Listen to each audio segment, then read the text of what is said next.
दोस्तों, क्या आप लोगों को लिट्टी चोखा पसंद है?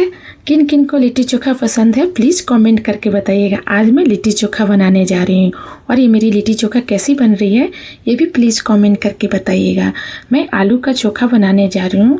उसके लिए मैंने आलू बॉईल करके ले ली हूँ और एक कढ़ाई गरम करके उसमें तेल गरम की और जीरा का मैं तड़का डाली।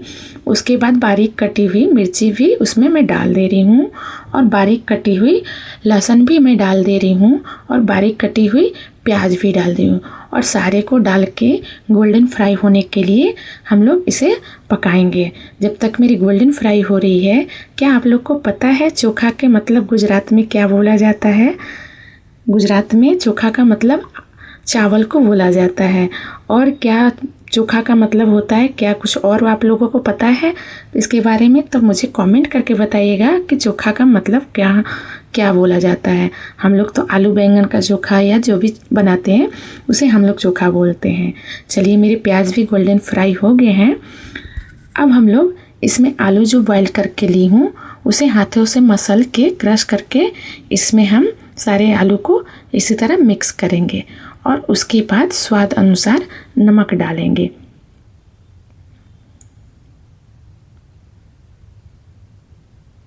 और आलू मैशर से हम इसे मसल के अच्छे से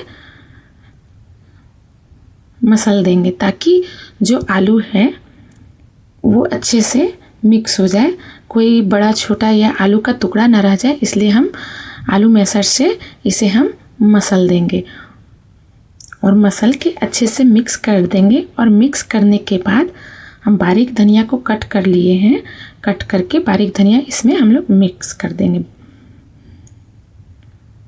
और इसे धनिया मिक्स कर देंगे। और मिक्स करने के बाद मेरी ये चोखा हो गई तैयार। और इसके बाद मैं बैंगन और टमाटर की भी चोखा बनाने जा रही हूँ। ये बन गई मेरी आलू की चोखा। अब चलिए हम आलू बैंगन और टमाटर की चोखा बनाते हैं। मैंने 4 टमाटर एक बर्तन में लेके और उसमें पानी डाल के पकने के लिए रख दे रही हूँ और इधर साइड में बैंगन हम पकाते हैं। बैंगन को उलट पलट के अच्छे से हम पका लेंगे ताकि अंदर से कच्चा न रहे। और ये मेरी बैंगन अच्छे से पक के तैयार हो गया। मैंने उलट पलट के अच्छे से बैंगन को पका ली हूँ। अब चलिए इसे हम छीलते हैं। थोड़ा पानी से धोकर दूसरा बैंगन भी चढ़ा देते हैं पकने के लिए और पानी से धोकर इसे हम अच्छे से साफ़ करेंगे ताकि पानी से धोने के बाद ये छिलका आसानी से निकल जाता है। हम सारे छिलका को निकाल लेंगे बैंगन का और निकालने के बाद इसे हाथों से मसल के हम इसके चोखा की तरह मसल देंगे इसको। चलिए, मेरी ये बैंगन के छिलके निकल चुके हैं और इसे हम हाथों से मसल के ले लेते हैं। और इधर मेरे जो टमाटर हैं वो भी पक के तैयार हो गए हैं, उसे भी हम इसमें ले लेते हैं। ये मेरे टमाटर हो गए हैं, पक गए हैं और इसके देखिए सारे के सारे छिलका पक के कैसे अलग हो गए हैं।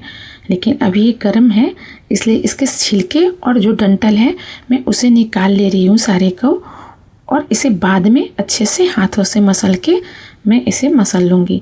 इसके सारे छिलकों के मैं साफ़ कर ले रही हूँ इसी तरह एक एक करके लेके और इसे मैं साइड में रख दूँगी। जो दूसरा बैंगन मेरा है वो भी इधर मेरा पक चुका है, उसे भी लेकर मैं धो के अच्छे से उसके भी छिलके को मैं साफ़ कर ले रही हूँ।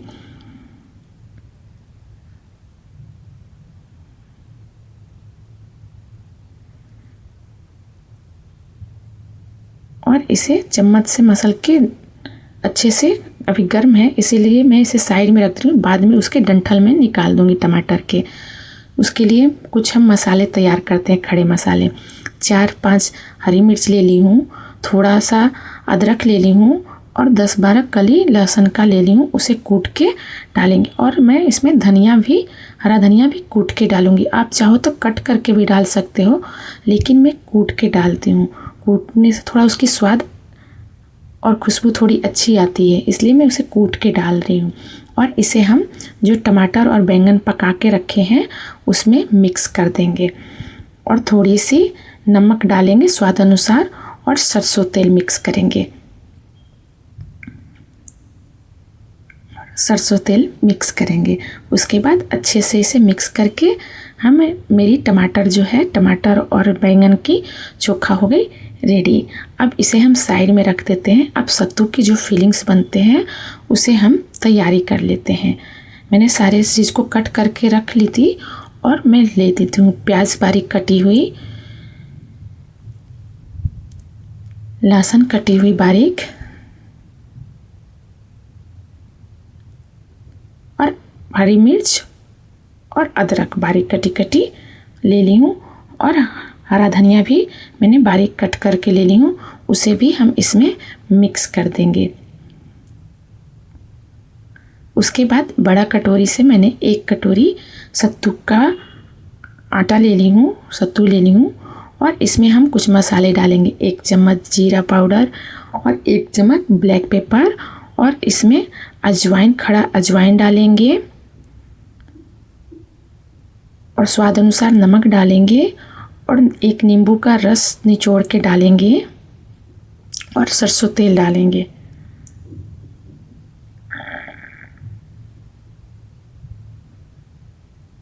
नींबू को निचोड़ दे रहे हैं, और मैं इसमें थोड़ा सा अचार के मसाले भी 1 चम्मच मिक्स करूँगी, और अच्छे से पानी डाल के हल्के हाथों से इसे हम मिक्स कर लेंगे।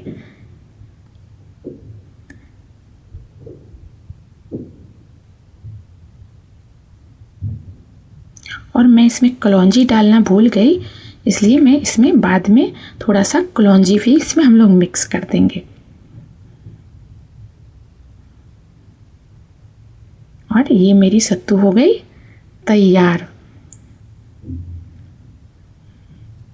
अब मैं इसे साइड में रख दूंगी, और चलिए गेहूं का आटा ले लेते हैं और पानी डालकर इसे गूंथ लेते हैं।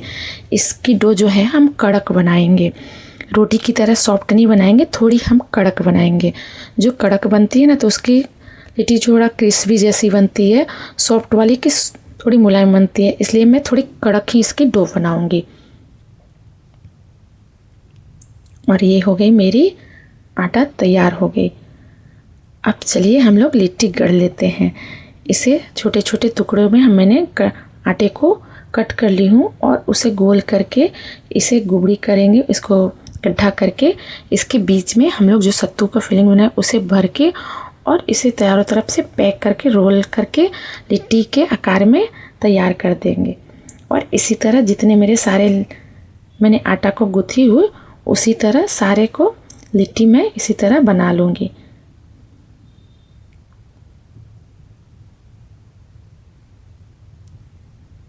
जितने आटे हैं मैं उसे सबको लिट्टी के आकार में सबको इसी तरह बना लूँगी। और ये मेरी लिट्टी बनके सारे के सारे हो गए तैयार। अब चलिए मैं इसे सेकूँगी। जो कोयले के मतलब लकड़ी का जो चारकोल होता है मैं उस पे बनाऊँगी। ये इसका टेस्ट और जो होता है, आप कितना ओवन में बनाएं या फिर गैस पे सेक के बनाएं या कुछ, उसकी टेस्ट और इसकी टेस्ट में बहुत अंतर बनता है। इसलिए मेरे घर हमेशा हम लोग चारकोल पे ही सेक कर लिट्टी बनाते हैं। ज़्यादातर मेरे घर चारकोल की लकड़ी पे ही सेका जाता है। मैंने चारकोल की लकड़ी को सुलगा लिया और उसे पंखे से हाँक कर मैंने उसे जलाकर अच्छे से, और इसे हम लिट्टी इस पे डालेंगे, और इसे पंखे से हल्के हल्के हवा देंगे, और इसे लगातार हम पलट पलट कर सेकेंगे ताकि ये जले नहीं। इसलिए हम लोग इसे लगातार चलाएंगे और हल्के हाथों से हम पंखा को हिलाएंगे ताकि जो चारकोल हो ज़्यादा तेज़ भी ना जले और ज़्यादा जल्दी बुझे भी नहीं। इसलिए हल्के हाथों से लाएंगे और ऐसे ही सेकेंगे। और देखिए मेरी लिट्टी जो है ये धीमे धीमे आंच पे मेरे सेका भी गए हैं, और देखिए कहीं मेरे लिट्टी जले भी नहीं है। जब लिट्टी सेकाते उसके पता ज़्यादातर कैसे चलता है, उसके जो बीच में मैंने सत्तू के उसके अंदर से वो सेक के आधे वो लिट्टी थोड़े थोड़े फट जाते हैं और आवाज़ आने लगते हैं। जो लिट्टी एक दूसरे में टकराएंगे तो अच्छे से आवाज़ आने लगती है। देखिए मेरी लिट्टी सेका गई और थोड़े थोड़े उसमें फटे हुए क्रैक्स भी आने लगे हैं।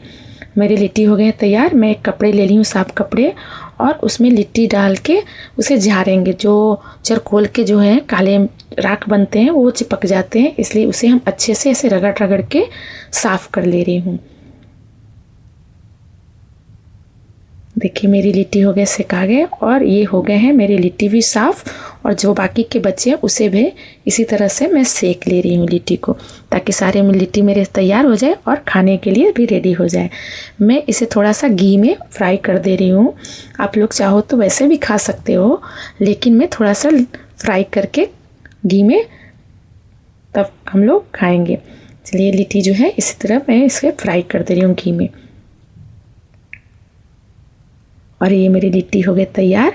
आप लोग कब लिट्टी बना रहे हो और ये मेरा लिट्टी कैसा लगा आप लोग प्लीज़ कमेंट करके मुझे बताइएगा। मैंने लिट्टी ले ली हूँ, बैंगन का चोखा, आलू का चोखा और धनिया की चटनी, आलू धनिया की चटनी और हल्दी का भी अचार। और ये साग किस चीज़ का मैं बनाई हूँ आप लोग को समझ में आ रही है तो कमेंट करके प्लीज़ मुझे बताइए कि मैं किस चीज़ के साग बनाई हूँ। और घी को इसे फोड़ेंगे और घी डालेंगे और इसे मसल के लिट्टी का हम लोग चले स्वाद लेने। आप लोग कब लिट्टी बना रहे हो और ये लिट्टी कैसी लगी प्लीज़